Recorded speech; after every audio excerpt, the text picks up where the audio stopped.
सुकन, तुम्हारा मामा एक शिल्पकार है और मूर्तियां बनाना मेरा धर्म है, और अपने धर्म के पालन करने हेतु मुझे और आगे जाना है। जाने से पहले मैं तुम्हें वचन देता हूं, मैं चाहे जहां कहीं भी रहूं, तुम सदैव मेरे पास, मेरे हृदय में रहोगे, और उसी प्रकार मैं तुम्हारे हृदय में। और जब कोई हृदय में वास करने लगे तो फिर वो दूर कहां हुआ, वो तो यही हुआ ना, हमारे पास। किंतु आप मुझे अपने साथ क्यों नहीं ले जाना चाहते? क्या आप मुझसे प्रेम नहीं करते हैं?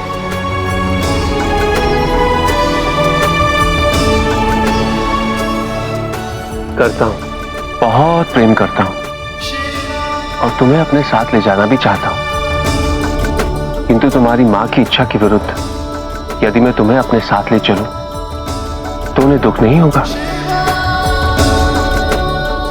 कि उनकी संतान ने मेरे प्रेम में उनको त्याग दिया? उन्हें दुख नहीं होगा कि मैंने तुम्हें तुम्हारा दायित्व याद नहीं दिलाया?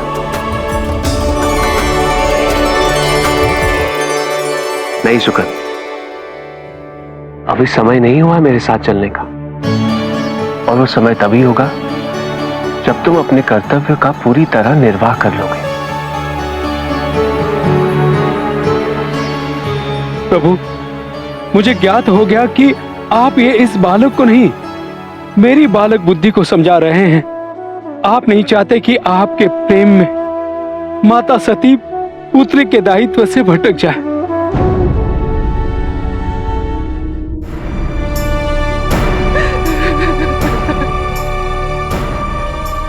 आपसे प्रेम करने का बड़ा अहंकार था मुझे, बहुत महान समझती थी मैं अपनी भावनाओं को, और मैं ही आपका उद्देश्य नहीं समझ पाई।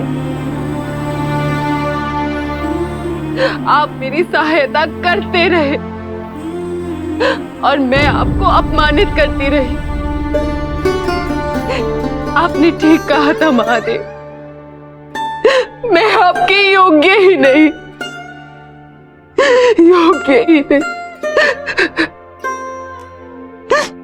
नहीं सती, ये समय अपराध बोध में रोने का नहीं है। जाओ जाके जटा को ढूंढो, उनसे क्षमा मांग लो सती। मैं उन्हें सदा के लिए खो चुकी हूँ दीदी, और ढूंढूं भी तो कहाँ ढूंढूं? मनुष्य रूप धारण कर वो तुम्हें वचन मुक्त करने में सहायता कर रहे थे, उसी तरह औरों का भी कल्याण कर रहे होंगे। संभव है कि ढूंढने से वो पुनः मिल जाएंगे, केवल सही दिशा में ढूंढना होगा। सोचो सोचो कहाँ गए होंगे?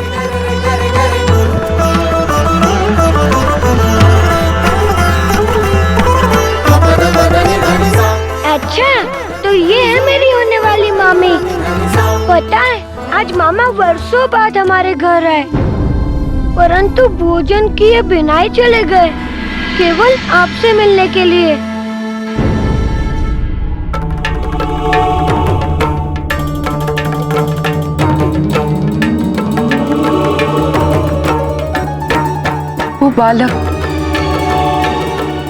वो बालक उन्हें मामा कहकर संबोधित कर रहे थे। संभवतः शिव उन्हीं से मिलने गए। तो जाओ सती जाओ, यदि आज तुमने जटा को नहीं पाया तो मुझे भय है कि तुम उन्हें सदा के लिए खो दोगी। जाओ सती, जाकर उनसे क्षमा मांग लो। एक एक पल का विलंब भी कहीं कई कल्पों की दूरी का कारण न बन जाए। जाओ सती जाओ।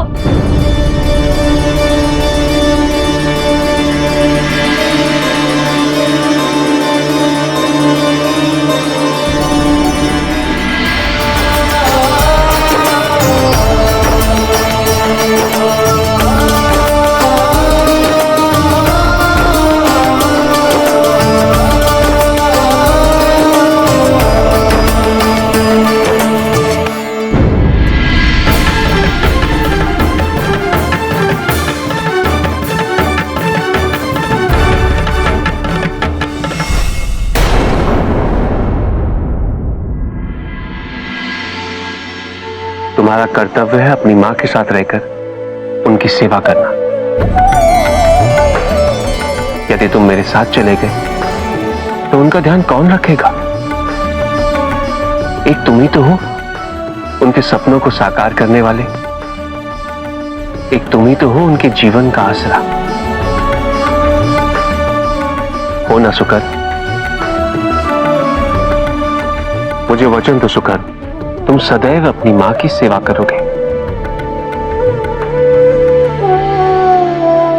मैं आपको वचन देता हूँ मामा कि मैं अपनी माँ की सेवा करूंगा।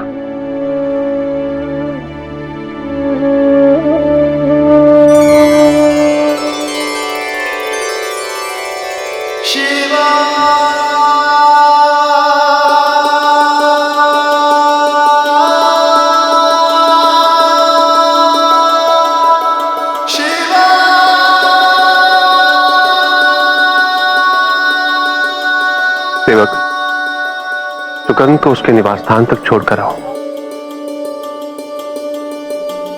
और सुकर्ण,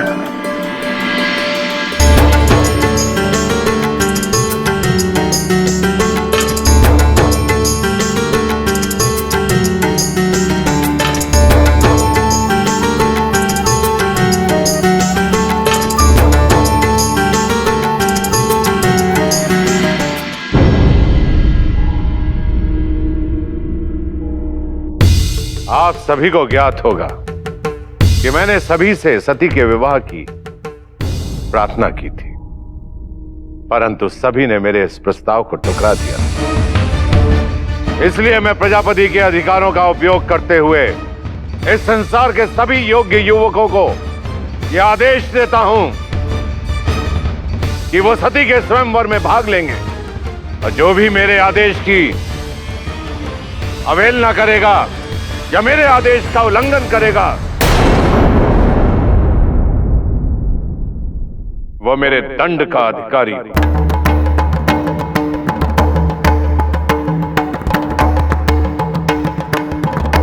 आपके विचारों की इस अराजकता से कहीं अच्छी उस वन की अराजकता है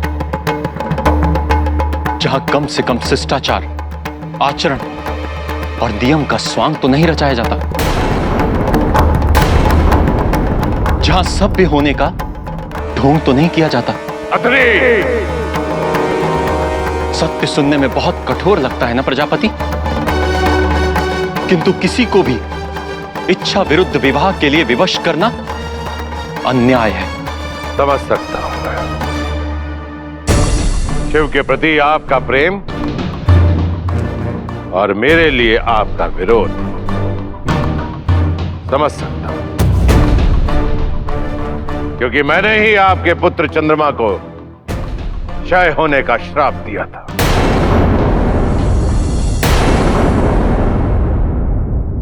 और शिव ने ही उसे श्राप मुक्त किया था। यहां हम व्यक्तिगत ना हो तो अच्छा होगा। किंतु प्रजापति, मैं भी ऋषि अत्रि की बात से सहमत हूं। जी प्रजापति, मैं भी आपके इस निर्णय से सहमत नहीं हूं। विवाह के लिए दोनों पक्षों की स्वीकृति अनिवार्य है।